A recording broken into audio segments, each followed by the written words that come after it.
साधु के इतना कहने पर ही एकदम से बिरजू एक कौवे में बदल जाता है। हाँ तो अब बोलो, इस शराब में ताकत है कि नहीं? पता चल गया ना अब, हर चीज दुनिया में मजाक नहीं होती।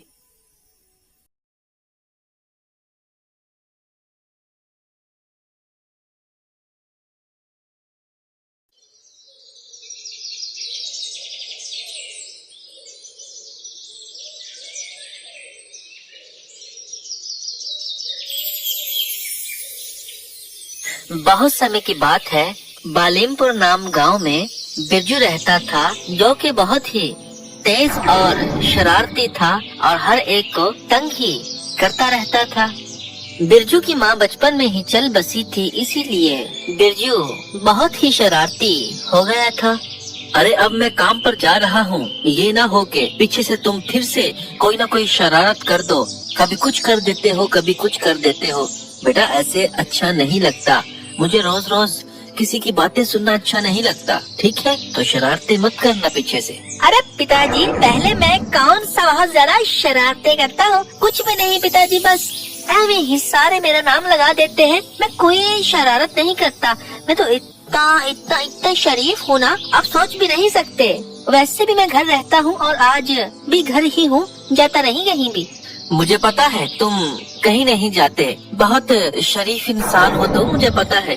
बस बिरजू मैं तुमको बता रहा हूँ, इस दफा मुझको गुस्सा करने का या शिकायत का मौका नहीं देना, ठीक है? मैं वैसे ही बहुत परेशान रहता हूँ आजकल, और ऊपर से जब लोग मुझे आकर कहते हैं कि तुम्हारे बेटे ने ये कर दिया, तुम्हारे बेटे ने ये कर दिया, तो मुझे बहुत गुस्सा आता है। बस ठीक है, शरारत मत करना। अरे पिताजी परेशान मत हो, मैं नहीं करता, मैं सिर्फ आज घर ही रहूंगा और बस घर में ही रहूंगा, नहीं जाता कहीं भी। बिला वजह ही परेशान होते रहते हैं, लोगों की शरारतों का, लोगों की गलतियों का भी टोकरा मेरे सर पर रख देते हैं सारे। अच्छा पिताजी, अच्छा, नहीं जाता कहीं भी, आज मैं घर ही हूँ। चले जाएं, आप काम पर जाएं, ध्यान से जाइएगा और खाना टाइम पर खा लीजिएगा। इतना कहकर शंभू घर से काम के लिए निकल जाता है।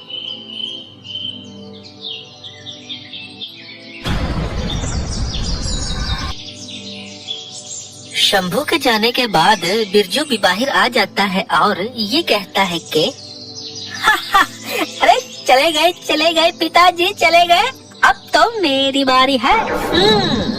आज 2-3 से बदला लेना है मैंने। हाँ, वो जो चाचा है ना, वो जो गधे वाला चाचा है ना, उसका भी बहुत अहंकार है कि मेरा गधा ये किसी को देता नहीं, आज इसका हिसाब करके ही छोड़ूंगा। और वो दूसरा जो बैलों वाला है, उसके बैल मांगे पिताजी ने और आगे से बातें सुनाता है। आज इसके बैल इसके घर में नहीं रहेंगे। हाँ देखना, आज सबसे बदला लेकर छोड़ूंगा। हाँ अरे तो नहीं कहते मुझको बिरजू, और मेरा तो काम है शरारत करना, शरारत मेरा काम, मेरा नाम बिरजू भैया। इतना कहकर बिरजू चल पड़ता है।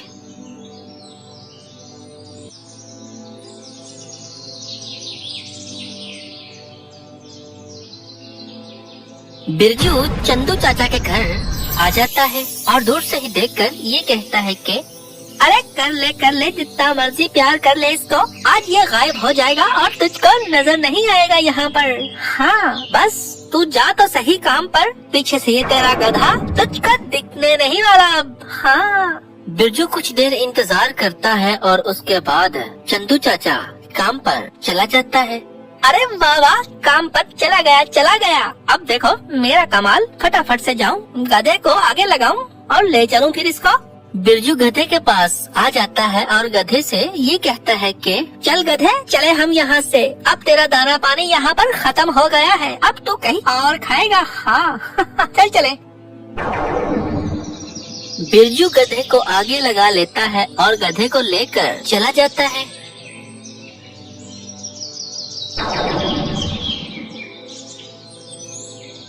बिरजू गधे को जंगल में ले आता है और उसको वहाँ पर ही छोड़ देता है और ये कहता है कि अरे बस अब तू यहीं पर रहेगा, ये जंगल ही तेरा घर है, अब तेरा मालिक चंदू नहीं रहा, ये जंगल है।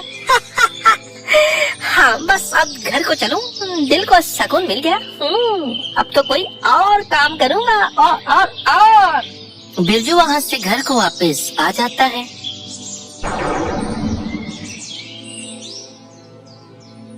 दूसरी तरफ शंभू काम पर होता है और वो बिरजू की रोज रोज की शरारतों से तंग आ गया था, क्योंकि लोग रोज ही जब शंभू घर जाता तो शिकायतें लगाने की लाइनें लगी होती थी। तो इसी परेशानी में शंभू हर वक्त रहता था।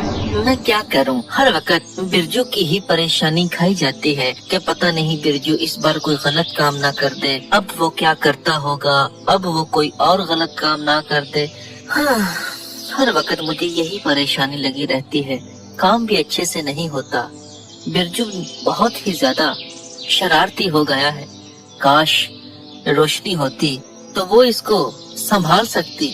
मैं घर रहता, इसको संभालता कि बाहर का काम करता।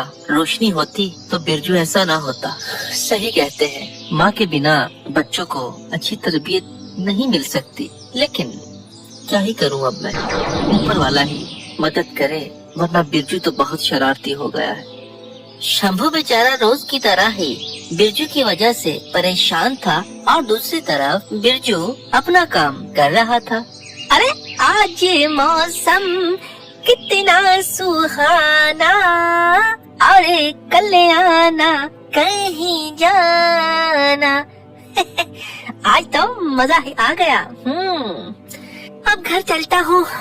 नहीं नहीं, घर नहीं, अभी तो एक और काम बाकी है, पहले वो भी कर लूं।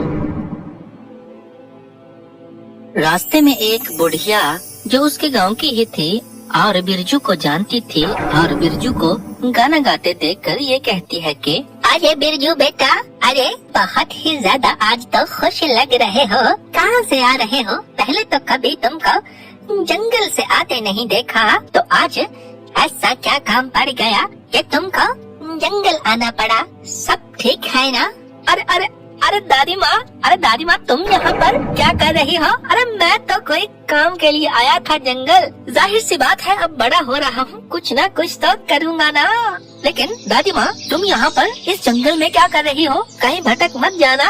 अरे भटके मेरे दुश्मन, अरे मेरी सारी जिंदगी इस जंगल में ही गुजर गई है। अरे मैं यहाँ से लकड़ियाँ काटती हूँ और बेचती हूँ। तुमको पता तो है कि मैं अकेली रहती हूँ और अकेली रहूंगी तो कुछ खाने पीने का भी तो करूँगी ना। तो मैं तो जंगल से लकड़ियाँ काटने आती हूँ, मैं तो नहीं भटकती। बेटा तुम मत भटक जाना, क्योंकि हमेशा जो लोग बहुत ज्यादा तेज बनते हैं ना, अपनी तेजियों में चालाकियों में खुद ही फंस जाते हैं। तो ख्याल रखना अपना। अरे दादी माँ ठीक है, तुम तो लकड़ियाँ काटने आती हो ना, नहीं भटकोगी। और मेरे जैसा बुद्धिमान कौन है? और मैं भी कभी नहीं भटकूंगा दादी माँ, मेरी फिक्र छोड़ दो तुम, बस अपनी फिक्र करो अपनी। अच्छा दादी माँ, बातें तो बहुत होगी, चलो ठीक है, अब मैं चलता हूँ, मुझको थोड़ी सी जल्दी है। हाँ अरे हाँ ठीक है बेटा, ठीक है, जाओ ध्यान से जाना तुम, ठीक है? ये जंगल है और यहाँ पर थोड़ी सी सावधानी बरतनी पड़ती है, तो ध्यान से जाना, ठीक है? इतना कहकर बिरजू वहाँ से चल पड़ता है।